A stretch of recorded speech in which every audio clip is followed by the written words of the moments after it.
My teachings are based on my experiences, my raw, candid, authentic truth. Anyone can learn from what I've learned. This is me, my story, my methods, my healing, my overcoming. Thank you for stopping by.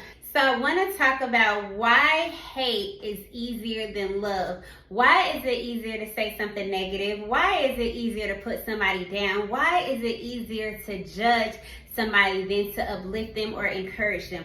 Why is it easier to place ourselves above what other people are doing versus looking at the situation and empathizing and asking ourselves, have I done this too? Have I been there too? Have I done what they're doing? And try to understand versus trying to find an understanding. We judge, we go against. So why is it easier to disconnect than to connect?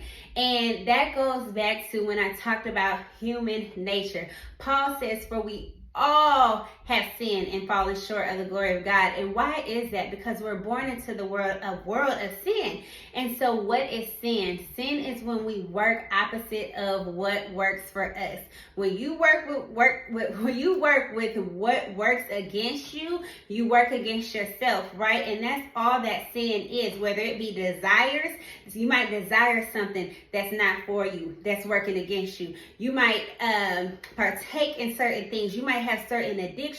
You might have certain habits. You might have a certain lifestyle that does not contribute to your life experience. It might be taking you away from who God has called you to be. And that's all sin is, whether it's in what you're talking about, what you're doing, what you're connecting to, what you're looking at. All of that can be considered sin. And so why are we born into the world of sin? Well, if you think about it, when the angels fell from heaven and God said, to the main angel, who we know as Lucifer or, Satan, that he was the prince of the air. He's the prince of this earth. And so this earth is filled with material things that give us value, or it's filled with ideals that give us value, when really the value is placed on things outside of us versus what's inside of us. But when you know, the true value is what's in your heart. The true value is what's in your intentions. The true value is in your essence. It's in your spirit. It's in your light. The value is in the light. The value is not in the darkness. See, when we get gold and we get these shiny things, guess what? Those things diminish. They don't become brighter over time. They become darker over time. So anything that we know that it becomes darker over time, or it has the ability to diminish, we know that that is of the world. That is of this earth. But us as spiritual beings having a human experience, our light increases every day. Our light increases with our encounters with God. Our light increases with our understanding, our knowledge of God, right? And so the further that we, go into understanding God, having a relationship with Him, being nice to people, having pure intentions, the more our light increases. But what is this earth? This earth is only a battle between the dark and the light. There's no gray area, right? So those things that are materialistic, those things that are vain, those things that are temporarily pleasing, those are of the darkness. And so, but humans function off of their senses. We function off of what we see. We function off of what we smell. We function off what we touch, what we taste, what we feel.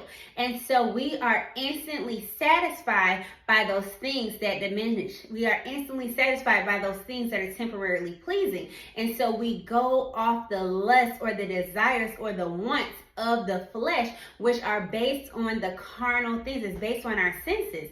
That's why it's so easy for humans to sin or to go against themselves, because they're going off of what they see, not off of what they know is best for them. A parent can tell a child every day, hey, don't cross that street without looking, but the child feels, I'm gonna do what I want to do, and jumps out there and gets hit.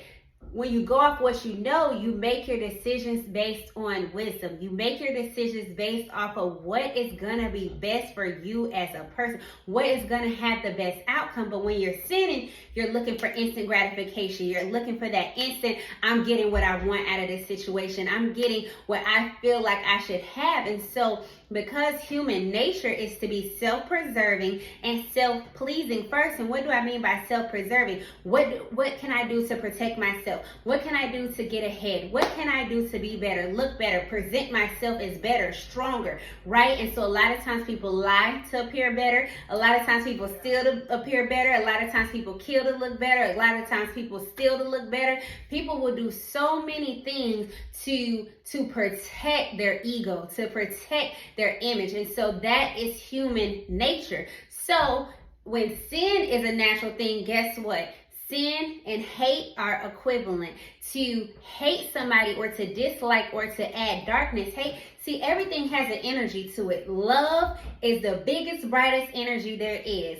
Hate is the darkest energy there is. But see, we live and the Bible tells us we don't wrestle against flesh and blood, meaning our problem is what we see with our natural eye. It's against powers and principalities in high places, meaning that what we see that we don't like, we think we don't like it because our eye is displeasing to the eye, but a lot of times we don't like something because it's displeasing to the spirit. And instead of addressing the spirit of what that thing is, we go off of our eyes, we go off our senses, we go off of what we hear. Oh, I don't like what that person said. I don't like what that person did. So it's easier to hate that person than to love them because we're focused on the human nature. We're focused on what we see with our eyes. We focus on the physical experience versus the spiritual experience. When you focus on that spiritual experience, you realize I love everybody regardless. I know that that person who's cursing over there, who's acting a fool, who's addicted, who's a drunk, who's doing all these abusive things is because they're dealing with a spirit that's causing them to do it. You start to get to the root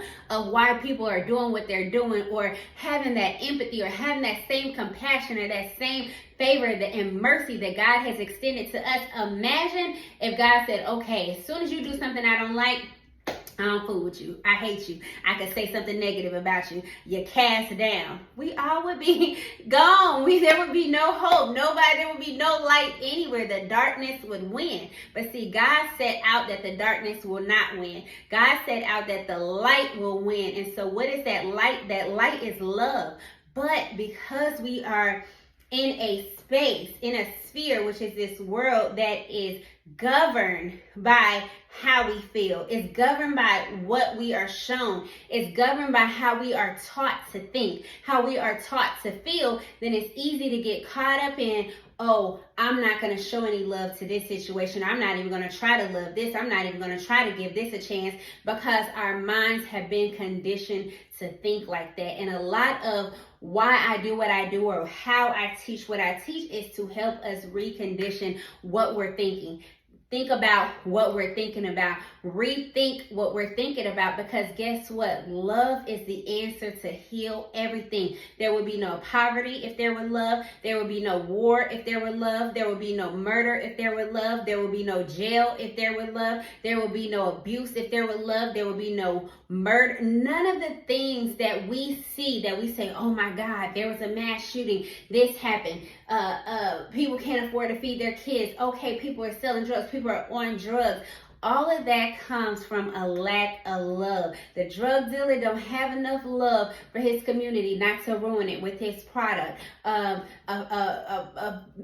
family, a man or a woman who doesn't have enough love for the family they created, that they go step out and do what they want to do.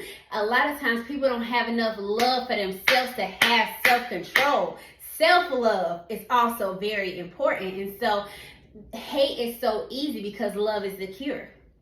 Love is the cure. So if there's a battle on this earth between dark and light, and dark knows what the answer is. See, it's the crazy thing about it is, a lot of us who are in the light, or want to be in the light, or feel like a light, or we part of the light, call ourselves Christians, religious, whatever you want to title yourself as, we are so focused on what's not happening, and the naysayers and the haters and Satan and all of this stuff, just to realize that, guess what? Satan knows what the answer is. He knows that the answer is love. He knows that the answer is unity. He knows that the answer is focus. So what's he going to do? He's going to kill, steal, and destroy the love. He's going to kill, steal, and destroy the unity. He's going to kill, steal, and destroy the focus. So what does he do? He distracts. He causes hate. He causes division. He decreases the unity amongst our people, right? And so once we realize, you know what? It is hard to love because I'm human. I'm human, but I'm more than human. I'm a human having a spirit, having a human experience, but I'm so spiritually inclined. I'm so spiritually in tune. I'm so spiritually wise that I know that the answer is love. I know that the answer is love. And whatever the answer is, whatever is going to change things around, guess what? That's probably going to be the hardest thing to do. Yes, it is. Whatever the answer is, whatever the key is, whatever is going to unlock your billions and your millions of dollars, that's going to be the hardest thing to do. Whatever it is that's going to propel you to the highest version of yourself, that's going to be the hardest thing to do. Whatever's going to heal the land, heal the nation, change things around, that's going to be the hardest thing to do. And the hardest thing to do is to love. Not just love, but to love unconditionally, to love in spite of, to love so much that hate has no place, that jealousy has no place, that backbiting, gossiping, wanting to see other people down, that has no place. Hate is so easy because this world is governed by spirits who want hate to happen. And so we have to realize, you know what, I am in this world, but I am not of this world. I am transformed by the renewing of my mind. That means I'm learning to think different. I'm learning to see different. My perspective has shifted, and I know that love is the only answer. I know that hate only exists to destroy. I know that hate only exists to disconnect. And I do not believe in destroying. I believe in adding light. I believe in increasing. So the more I can add love, the more I can increase, the more I'm being and becoming the best version of myself and exactly who God called me to be. Yes, it's easy to hate, but just remember, love is the answer to all things. Want to read about my transformation journey and find out how you too can overcome any obstacle? Visit Amazon right now to purchase my book, What is Too Much? How to Do Too Much the Right Way.